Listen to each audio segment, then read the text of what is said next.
entre comillas, Adán no existió, digamos, ese personaje, o Eva como ese personaje, o la serpiente que habla y les susurra, o la manzana, digamos, que Claro, se es come, simbólico, así es. sino que ese es un relato simbólico. Una de las concepciones que yo tenía creciendo es que la sexualidad era mala, desde el haber crecido católica. Y fue una profe justamente mística católica que me enseñó que era al revés, que en una visión católica y cristiana, hasta el momento más elevado de la sexualidad, el orgasmo único era la unión con Dios a través de la pareja, o sea, el placer, era la plenitud de Dios. Sí, no, Que era totalmente. Hay una mala comprensión de la sexualidad muchas veces en la Iglesia Católica, ya las razones las podríamos investigar, y que es derivada de este pensar que lo material es malo, que piensa que la sexualidad es negativa, ¿no? O sea, yo conozco incluso parejas católicas, matrimonios católicos, que ven a sus relaciones sexuales como algo,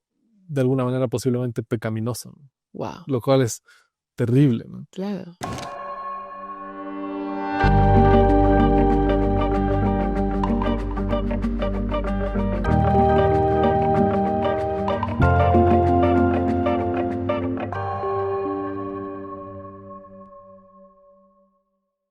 Bienvenido a Pa' Dentro, a otro episodio con alguien súper cool y súper especial, que es un padre, cura católico, que se llama Andrés, y que nos regala su visión de lo que son ciertas perspectivas de la iglesia.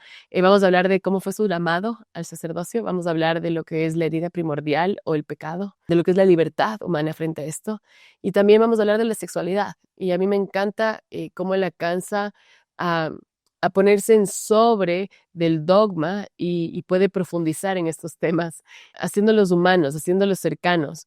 Y creo que va a ser un reencuentro hermoso, sobre todo si creciste como católico y lo has rechazado. Ven, escucha este episodio, te va a inspirar de muchas maneras y te va a ayudar a acercarte al verdadero mensaje de Dios. Así que ven a conversar con este místico, tenemos mucho que aprender. Siempre comienzo con una pregunta y es, ¿serías un animal? ¿Qué serías? ¿Y por qué? Si sería un animal, ¿qué animal sería, no? Creo que me gustaría ser, digamos, para ir discriminando a los animales que no quisiera ser, no quisiera ser insecto. No, yo creo que sería algún animal volador, porque, Sí, tienes una visión así eh, como medio porque me Delta Fungi. encantaría poder ver lo más posible el mundo. Digamos, ver lo más, ver lo que más pueda de la creación. Y yo creo que sería feliz viendo, solo viendo. Cuéntanos de tu llamado a ser cura. Eres un padre joven y a mí obviamente me da curiosidad de cómo fue tu llamado. Entonces, si tú me hacías esta pregunta, digamos, cuando ¿Al fin de tenía... semana? No, hace una semana no. Cuando tenía 18, 20, 22 años, no se me ha cruzado por la mente ser sacerdote. Porque la gente muchas veces piensa que un sacerdote, y es lo que normalmente pasa, que un sacerdote, digamos, es una llamada que se da más o menos desde la adolescencia, desde la juventud, o más o menos siempre ha estado ahí en su vida, ¿no? En mi caso, no fue así, sino que fue más bien más tarde. Entonces, yo terminé el colegio normal, entré a la universidad normal, sin ninguna idea del sacerdocio. Entonces estudié comunicación, un poco de ciencias políticas, me dediqué al mundo del periodismo, me dediqué siempre a la prensa cultural, a escribir aquí en periódicos y cosas así. Y más bien, ya después de esa experiencia, cuando yo tenía como 24 años, 23, 24, surge la inquietud del sacerdocio, ¿no? No como, todavía no como una cosa segura, sino solo como una inquietud que, bueno, ya después tirando hacia atrás puedes decir, quizás siempre estuvo ahí, pero en este momento ya de manera más fuerte. Entonces, a los 24 años me fui a Roma a estudiar teología. Ya evidentemente esto te hace pensar que era más o menos seguro, ¿no? Pero en realidad no es que era seguro, porque además me interesaba la teología más allá del sacerdocio. Y aparte tú ya eras parte del Opus Dei, o sea, a Claro, los 17 tú tuviste como un primer llamado claro, a claro, ser claro. parte del Opus. Entonces, para esto, efectivamente, yo ya tenía, digamos, ya era parte del Opus Dei, entonces ya estaba en un camino espiritual. Tampoco, efectivamente, fue el sacerdocio de la nada, sino que ya pertenecía al Opus Dei, vivía una vida espiritual, diaria, procuraba estar, digamos, estar cerca de Dios. Y el llamado sacerdocio se da dentro de este camino, efectivamente, es como una llamada dentro de otra llamada. Y Entonces, la primera llamada que tú tienes es a un camino cerca a Dios. ¿Cómo es esa llamada? Cuéntame un poquito. entonces, la llamada a estar, digamos, la llamada de Dios a vivir con Él, o a dejarnos acompañar con Él, a acompañar por Él, es una llamada de todo el mundo. Digamos, esa llamada, digamos, ¿Cómo dirías a un ateo, que es una llamada para todo el mundo? claro, un ateo, digamos, de alguna manera tiene dentro de sí una llamada a algo que quizá él no llama Dios, pero que quizá lo puede llamar una llamada a la felicidad, a la plenitud, a la unión, pero al menos yo pienso que evidentemente no soy ateo, todavía, no mentira, pienso que Dios existe y Dios llama a todos, digamos, a la vida, a vivir con Él, a la plenitud. Una persona que no cree en Dios, o al menos que no le pone ese nombre, le pondrá otro nombre. Pero siempre está esa llamada a la vida primero y a, a llegar a una plenitud en tu vida, a tener un propósito en tu vida. Entonces me estoy yendo muy lejos. No, Entonces, en mi caso concreto, después, digamos, yo pienso que Dios va llamando a cada uno a muchas cosas. Por ejemplo, la llamada profesional es un tipo de vocación, un tipo de camino que uno se siente inclinado y decide aceptarlo o no, o la llamada a unirse con una persona, o la llamada, bueno, millones de llamadas, madre, ya. a ser madre, exacto. Dentro de esas posibles llamadas, también están las llamadas a, por ejemplo, pertenecer a una familia en la iglesia, a una institución de la iglesia. Y esa es la que efectivamente yo percibí en mi vida más o menos a los 18 años. Digamos, una primera llamada a ser parte del Opus Dei, que es una institución de la iglesia que, que transmite un mensaje muy sencillo, que es precisamente que todos tenemos esta llamada. El mensaje central del Opus Dei es que todos estamos llamados a ser santos. Todos, no solo sacerdotes, religiosos, monjas, que también, sino todas las personas están llamadas a una unión con Dios en las cosas que hacen. Ese es el mensaje del Opus Dei, así sintetizado. Y yo, eso a los 18 años, como que me sentí atraído a este mensaje y de alguna manera a tratar de vivir y transmitir ese mensaje, que eso es ser del Opus Dei.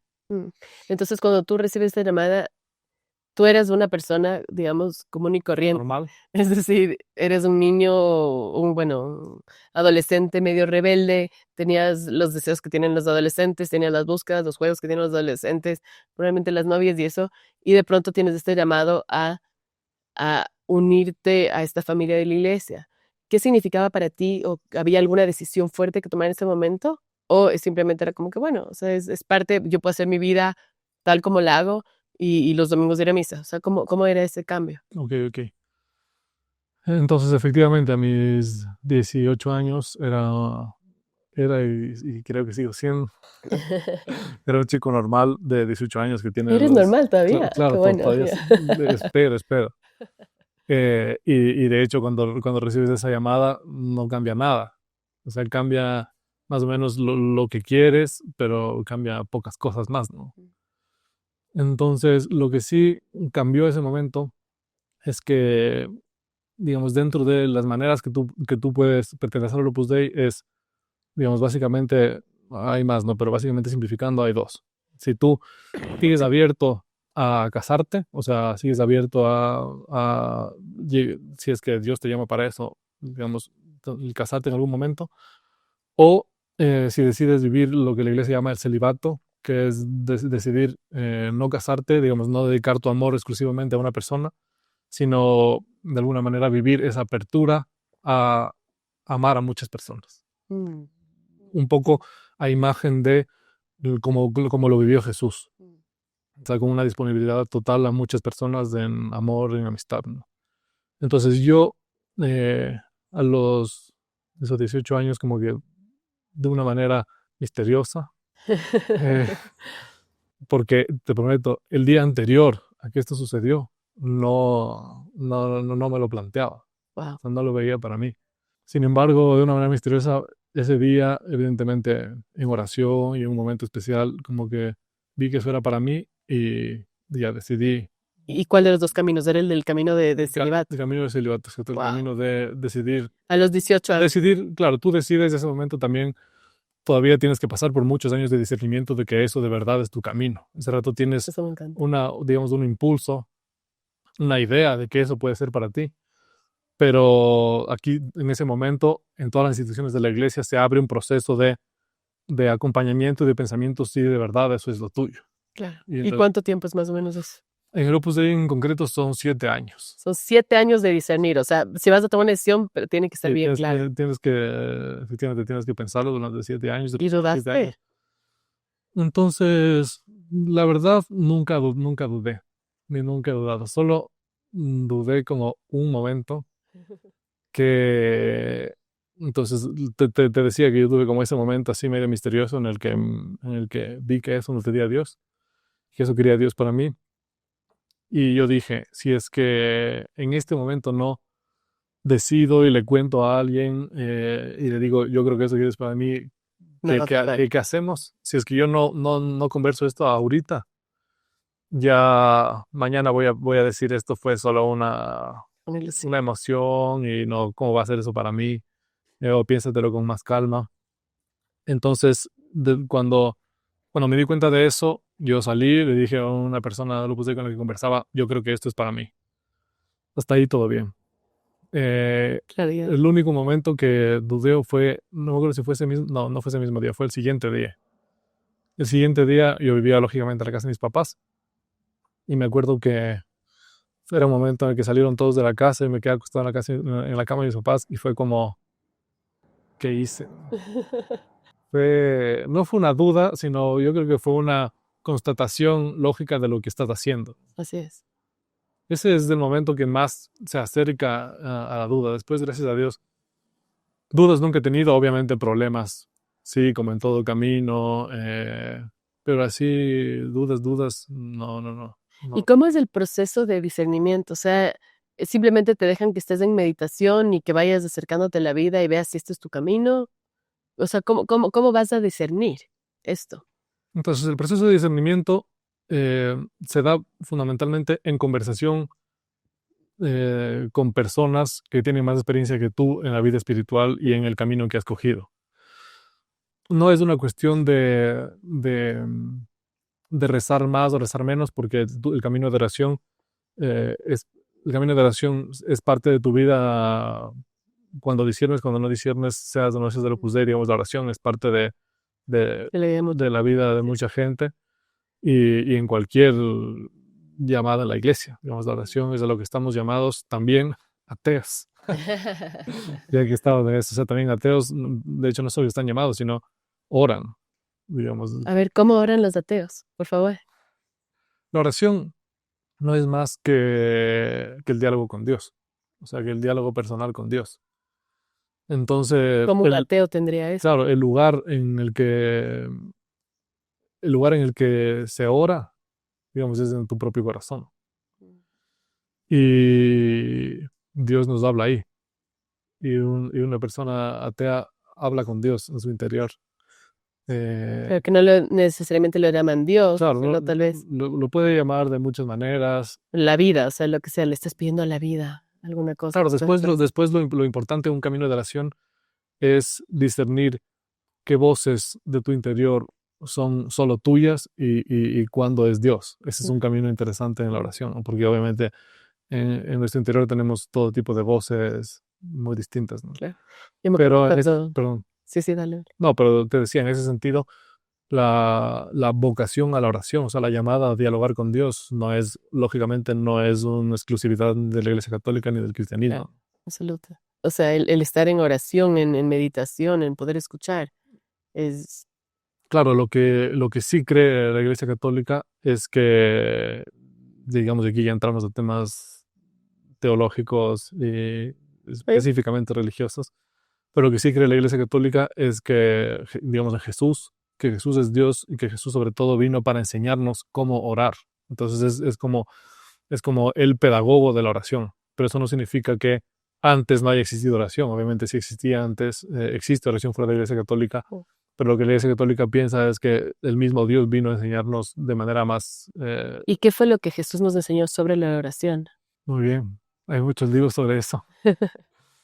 Si habría que resumir una cosa que Jesús nos enseñó sobre la oración, es que nuestra oración es de hijos a padres, o sea, de hijo a padre. Ese es como el gran... Esa cercanía, esa familiarización exacto, con... una relación de misericordia, perdón, exigencia cuando hace falta. Para esto, evidentemente, un gran problema es depurar la imagen de que es un padre, ¿no? Pero ese es como el gran aporte, entre comillas, porque no es un aporte dentro de otros, es lo que el mismo Dios te dice sobre la oración, ¿no? Pero es que nuestra oración es oración de hijos. Y después nos dice muchas otras cosas. Uno no puede fijarse desde a qué horas hacía oración Jesús, cómo hacía oración Jesús. O sea, ahí entramos al tema de la necesidad del silencio, la necesidad de apartarse, la necesidad de ayunar, la necesidad de la lucha interior, digamos, un montón de cosas que Jesús enseña con su vida. La insistencia en la oración, tiene un montón de parábolas y relatos sobre la necesidad de perseverar en la oración un día y otro, que es lo que hace falta para aprender a meditar. O sea, muchas cosas se pueden aprender de Jesús sobre la oración. Pero yo creo que la más grande es descubrir que Dios es Padre. O sea, que Dios no es, digamos, un creador alejado de sus criaturas o un creador, eh, digamos, caprichoso con los hombres, como era más o menos la visión de Dios antes de Jesús, sobre todo antes digamos, de la revelación al pueblo judío, dioses caprichosos que juegan con los hombres y que pelean entre los dioses, digamos, sino que Dios es un buen padre con todos. Claro, porque la idea de un Zeus y de una Afrodita y de esto, eh, pero también la personificaban, ¿no? O sea, entiendo esta idea de la bondad, y eso y es algo que hemos discutido contigo, y es que yo creo que uno de, de los puntos ciegos de la Iglesia Católica, por así decirlo, la Iglesia en general, es que le ven a Dios solo como benevolente. Eh, y a mí me atrae más ese llamado de las culturas orientales, donde Dios es más cercano al todo. O sea, no existe el creador del mal o este ángel caído que salió y que tiene toda esta fuerza y que, bueno, y nos puede tentar y todo eso. O sea, entiendo el concepto, puede ser lógico hasta. Sin embargo, a veces me parece que puede ser un poco infantil en querer en buscar solo este padre benevolente y qué pasa con todas las partes nuestras que no se sienten benevolentes. Entonces las tenemos rechazadas. Y creo que el problema de esto es que hay una psiquis que va guardando todo lo que está reprimido, rechazado dentro de nosotros y sale en estos otros actos que no se saben contener. Me da curiosidad, desde tu perspectiva, ¿qué tiene que decir la Iglesia Católica frente a eso? Ok. Entonces, lógicamente, al decir que Jesús nos revela que Dios es un Padre benevolente, digamos, hay que añadir mucho más para salir de una imagen ingenua, efectivamente. Porque lo que vemos en el mundo, en la vida humana, en nuestra propia vida primero y después en las cosas que pasan alrededor, no todo es tan benevolente. Y además, ¿cómo compagino un Dios benevolente con las cosas que me pasan y con el mal en el mundo, ¿no? Entonces, evidentemente no es así lo que cree ni el judaísmo ni el cristianismo sobre Dios. Es mucho más articulado e interesante. Y de hecho, que se compagina con lo que tú dices, con un montón de cosas dentro de nosotros que evidentemente no son Dios y no son benevolencia. Entonces, esto hay que verlo, digamos, en un marco eh, más general en el que habría que hablar al menos de dos temas. O sea, al menos del tema de qué es el pecado original, Uy, que es un me tema gusta. interesante y no siempre bien comprendido, y de el verdadero poder y valor de nuestra libertad, o sea, de por qué Dios nos ha hecho libres. Entonces, comprender esto. Hablemos del pecado original Ok. primero y de la herida primordial que es como yo la entiendo y de alguna manera que parece que, Sí, sí. a ver, por favor. Entonces, las dos son súper importantes, ¿no? La manera que tiene el cristianismo y el judaísmo de comprender el pecado original es un relato. Digamos, inicialmente es un relato, porque después también en la vida de Jesús, digamos, se habla sobre el pecado original, pero es el relato del Génesis. Que el relato del Génesis también es una de las cosas, digamos, que hay como una mala comprensión. porque la gente muchas veces, por haber tenido solo una catequesis de niños y después nunca haber racionalizado su fe, Totalmente, sí. piensan que o sea, les parece ridículo que el Génesis sea una explicación histórica y hasta biológica sobre el origen de la creación y del mundo. Y obviamente no es así. ¿Qué es de Génesis? O sea, obviamente, entre comillas, Adán no existió, digamos, ese personaje, o Eva como ese personaje, o la serpiente que habla y les susurra, o la manzana, digamos, que Claro, se es come, simbólico, así es. sino que ese es un relato simbólico, exacto, porque para acercarse a la Biblia también hay que saber que uno se está acercando no a un libro, porque nosotros pensamos que la literatura siempre ha existido como existe hoy. En cambio, la Biblia es una colección de un montón de libros a lo largo de miles de años, eh, que los fue atesorando primero la tradición judía y después la tradición cristiana y los fueron considerando libros que contenían dentro de sí verdades importantes de su fe. Y dentro de estos hay libros poéticos, libros históricos, libros de aforismos sapienciales y libros metafóricos, como es el caso del Génesis. Y entonces el Génesis es un libro metafórico que nos revela que efectivamente tenemos una herida primordial, como decíamos. Y a través de un cuentito, que es lo que es el Génesis, a través de un cuentito nos cuenta que efectivamente hemos tenido una rebelión contra Dios que ha causado una herida en nosotros que nos sigue afectando. ¿Qué quiere decir una rebelión contra Dios? Entonces, esto no lo hemos hecho nosotros, sino en algún momento, y esto ya entramos en un territorio, digamos, misterioso para nosotros, porque no hemos sido nosotros los directamente responsables de alguna ruptura que hubo en algún momento con Dios, sino que fueron nuestros padres. O sea, en algún momento existió esa ruptura. Eso es lo único que nos dice el Génesis. No sabemos exactamente cómo fue. Ahora tengo una pregunta. ¿Es una ruptura simbólica también? Es decir, No, ¿es una ruptura que alguien la hizo al separarse de Dios o es una porque al encarnar no es nuestra separación de Dios? claro, no es al encarnar. Entiendo, digamos, hacia qué mito va, pero necesariamente es una decisión libre de un ser humano creado ya. Mm. Eh, y entonces lo único que sabemos es que eso existió. Lo que nosotros recibimos es El bagaje. esa herida. Digamos, una herida. San Pablo dice, no sé por qué, siento siempre dentro de mí una fuerza que me lleva a hacer lo que no quiero y a no hacer lo que quiero. Y es una pulsión, como decías tú, que todos lo experimentamos día a día.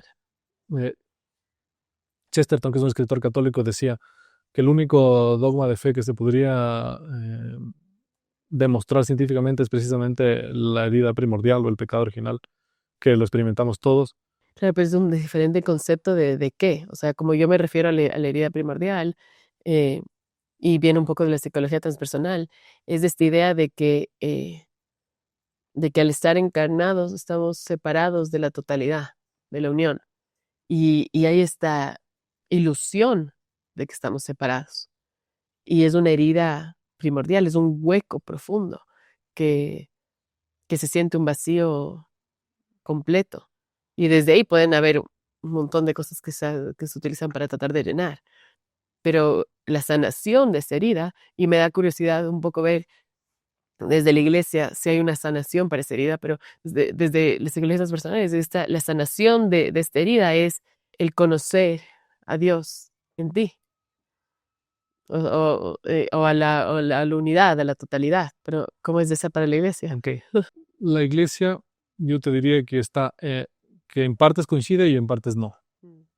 Sí coincide, por ejemplo, en esa sensación que decías tú de como de ruptura, lejanía, vacío que hay que llenar y sanar. Eso es el pecado original, efectivamente.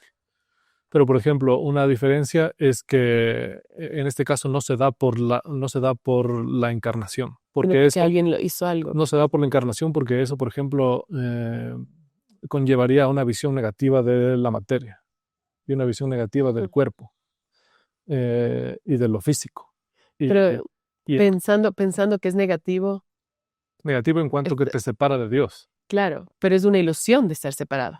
Por eso la trascendencia viene de reconocer, recordar que no estás separado, que es Mm. imposible estar separado. Ok. Entonces ese es el regalo de la oportunidad que tienes cuando estás encarnado. Darte cuenta que aquí está, que Sí. no hay una separación. O sea, efectivamente, si es así, entonces estaríamos más en más coincidencia. No, te digo porque en Occidente hay una tradición fuerte de, digamos, de pensar que que lo material y lo físico es negativo. Es negativo, Digamos, así es. No. es una tradición que surge en Platón, en el que precisamente pensaba que de alguna manera nuestra situación pura es una situación puramente espiritual y puramente ideal, y que hemos caído en el mundo material, y que el mundo material, digamos, Claro, es menos. nuestra purificación es conseguir salir del mundo material y volver al mundo puramente espiritual. Y Y pasa lo mismo en el budismo, ¿no? eso está súper metido en el budismo, en el catolicismo también está súper metido. ¿Cómo? En el capítulo. Digamos, estas ideas están metidas en la cultura eh, por teólogos y filósofos influidos por Platón. Platón tiene muchísimo, o sea, digamos, no soy yo quien obviamente se va a poner a juzgar a Platón. ¿No? Así es, claro. Y por eso hasta las prácticas un poco New Agers espirituales es esta idea de que si sales, o sea, si trasciendes tu mente y todo esto, entonces vas a llegar a un nirvana. Sí. Cuando es un poco al revés, es a través de la conciencia del cuerpo, de este embodiment, de esta Sí. encarnación. Y tú decías, ¿cómo el catolicismo explica, digamos, de alguna manera la sanación o la posible sanación de esta herida, de esta ruptura, ¿no?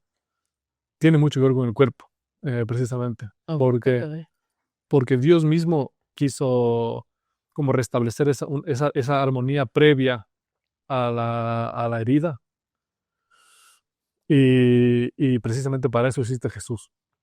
Jesús precisamente viene como a restablecer esa armonía, darnos el poder de restablecer esa armonía, y decide Dios hacerse cuerpo, o sea, decide Dios hacerse material y físico. mm. O sea, por eso lo material y lo físico es importantísimo, ¿no? O sea, es sagrado. Sí.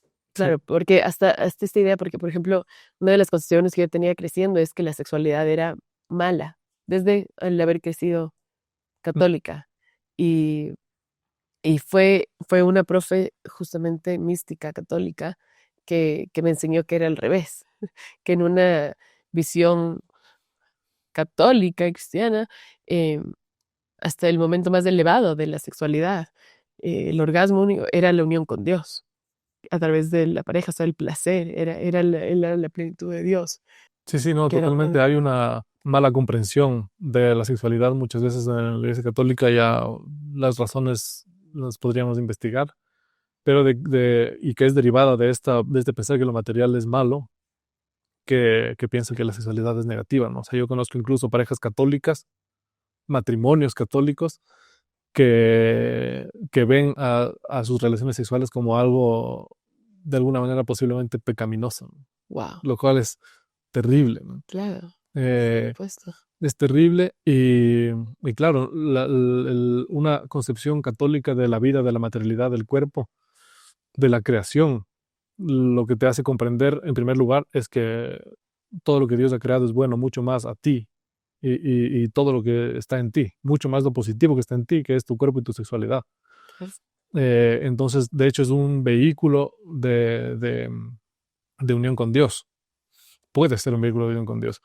Y Eso es tan liberador. esto lo han pero esto lo han conocido, o sea, la unión entre la sexualidad y la divinidad, siempre lo ha intuido la cultura. Lógicamente, antes del cristianismo, en las tradiciones, digamos, no solo en la tradición judía, y de hecho, muchas veces de manera desordenada y dañina para el hombre. ¿Verdad? Muchas veces se ha asociado, yo qué sé, las orgías divinas, adoración a Dios con la sexualidad, porque eso, aunque efectivamente hacía daño y era malo, lo que está detrás es que efectivamente hay algo de la sexualidad que tiene que ver con Dios. ¿Qué era malo? Entonces, eh, bueno, habría que preguntarles a esas personas que Claro, estaban ahí. claro, porque era malo, pero ¿qué era malo de esa orgía?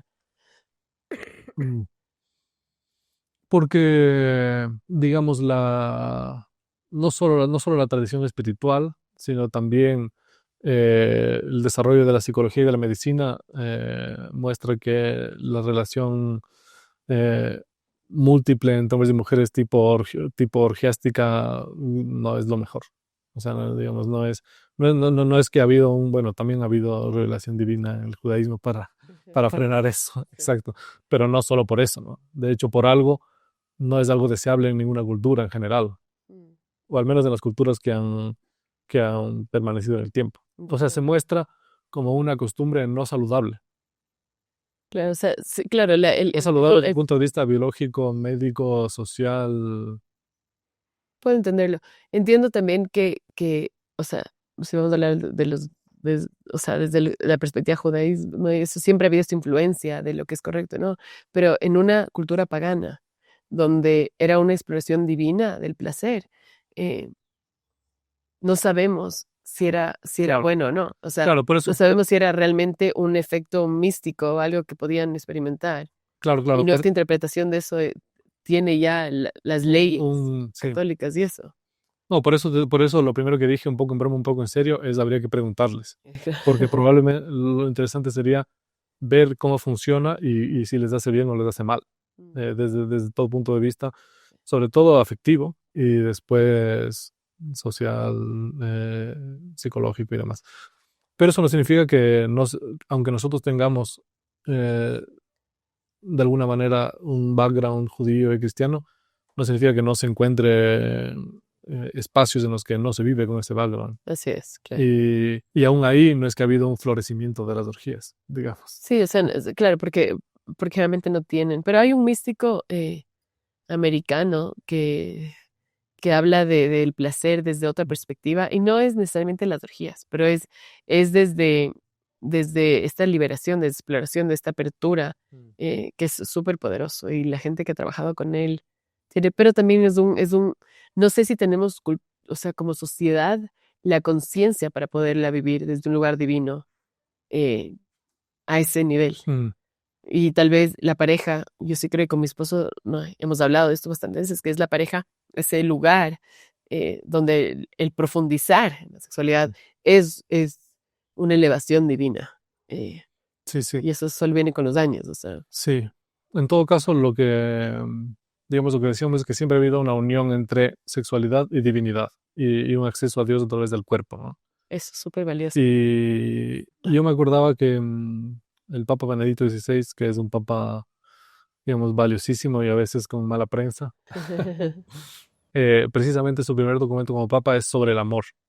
Y él empieza, ya no recuerdo muy bien porque lo leí hace muchos años, pero empieza precisamente hablando de esto. O sea, empieza hablando de cómo la racionalidad dentro de la espiritualidad llega a ordenar desvíos religiosos.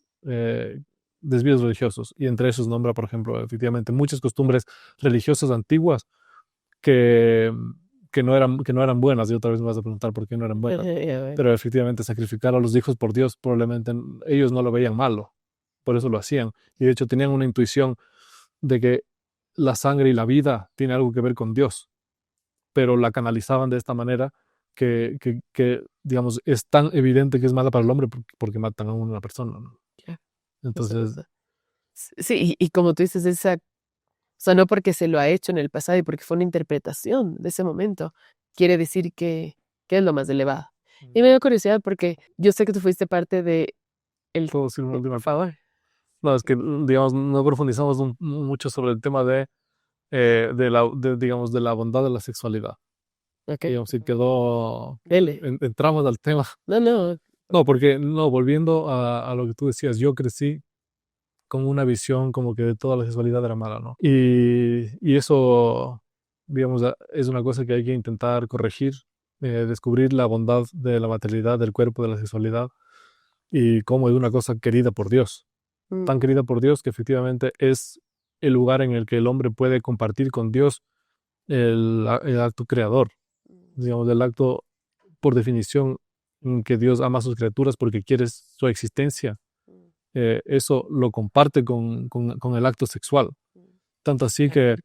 que hay santos en la iglesia que han dicho que efectivamente el hecho de la pareja en el que se genera vida es un lugar santo. Si es que lo ves desde esta perspectiva. Lamentablemente ahora, por esta concepción negativa del cuerpo, de la sexualidad, y también por una sexualización total y una cosificación muy agresiva de los cuerpos, nos cuesta pensar que eso es santo, ¿no? Pero esa es Claro. digamos, el trabajo de purificación que hay que hacer. Que evidentemente, como todo el mundo es consciente, no siempre es santo. Así es. Depende de Pero muchas cosas. es un templo y se Pero le trata como un claro, templo. parte de que es bueno. Ese es el punto de partida. Y ya después puedes hacer tu razonamiento. Así es. Y es bien tricky porque es hermoso que un padre pueda hablar de esto con esa claridad y a la misma vez es súper tricky porque las interpretaciones que constantemente están habladas y eso no es de esto. O sea, no es común, yo no sé si tú estás dando sermones sobre esto, pero no es común escuchar de esto y hacer las paces y entrar al cuerpo como algo sagrado. Y con esa oportunidad. Sí, lamentablemente no es común si tú vas, o quizás no es tan común, pero está claro, o sea, si tú vas a los escritos de San Pablo, digamos que es de la primera comunidad cristiana, el cuerpo es un templo y el matrimonio es un misterio en el que se vive eso, ¿no? Eh, y a Jesús. Y ¿por qué se ha olvidado eso? Ya sería una cosa interesante de estudiar desde el punto de vista histórico, ¿no? O sea, ¿por qué se centró la predicación en otros temas y este tema se dejó así como una cosa medio oscura, ¿no? Pero hay un revival súper fuerte de esto, ¿no? ¿Sí? En la tradición católica, que parte de Juan Pablo II, y este es un tema súper interesante porque él, como filósofo, entonces él inicialmente era filósofo, siempre fue profesor de ética, siempre trabajó con gente joven en la universidad. Y entonces él era muy consciente de la necesidad no de renovar, sí de renovar el discurso de este tema, del tema del cuerpo y la sexualidad. Y entonces él, justo antes de ser papa, tenía un proyecto académico en este sentido. Y la cosa es que después justo le escogen papa y él decide como papa dar una catequesis sobre este tema, o sea, iniciar un ciclo de conferencias sobre este tema, que es la teología del cuerpo. Y él decide dedicar semana a semana, no sé cuánto tiempo, un par de años, a hablar sobre la teología del cuerpo y sobre cómo efectivamente nuestro cuerpo es un medio de expresión de lo que somos más interiormente, de que somos hijos de Dios y que Dios vive en nosotros. Entonces esto, desde Juan Pablo II ha tenido un revival como, no así tan abrupto, pero poco a No poco. exponencial, pero está Exacto. creciendo Creciendo linealmente. poco a poco. Y ahora con las redes sociales ha explotado un montón. O sea, tanto que yo que sé, en el Instagram tengo un montón de chicos y chicas jóvenes que obviamente han descubierto esto y dicen esto es un tesoro del que tenemos que hablar. Y ahora hay un montón de cuentas, chicos y chicas jóvenes que se dedican a profundizar y a contar lo que es la teología del cuerpo y lo que es la visión de la sexualidad católica, que yo creo que está haciendo mucho bien, pero se conoce poco. O sea, ojalá cada vez se conozca más.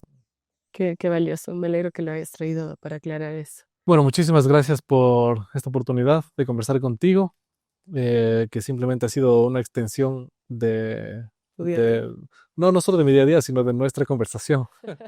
Ha sido un pedazo de una posible conversación larguísima. Así que nada, muchas gracias por esta oportunidad y ya seguiremos conversando fuera de cámaras. Bueno, qué rico escuchar a un padre así, ¿no es cierto? Es como un baño de agua de sabiduría, porque yo le decía la primera vez que conversaba, Andrés decía, me imagino habiendo crecido contigo, yo creo que también sería parte del Opus. O sea, qué inspiración es llegar a alguien así. Así que bueno, suscríbete a nuestros canales en YouTube y Spotify. Ven y síguenos en Instagram y TikTok. Tenemos muchas cosas ricas que ver, así que gracias por estar aquí. Nos vemos en Pa' Dentro.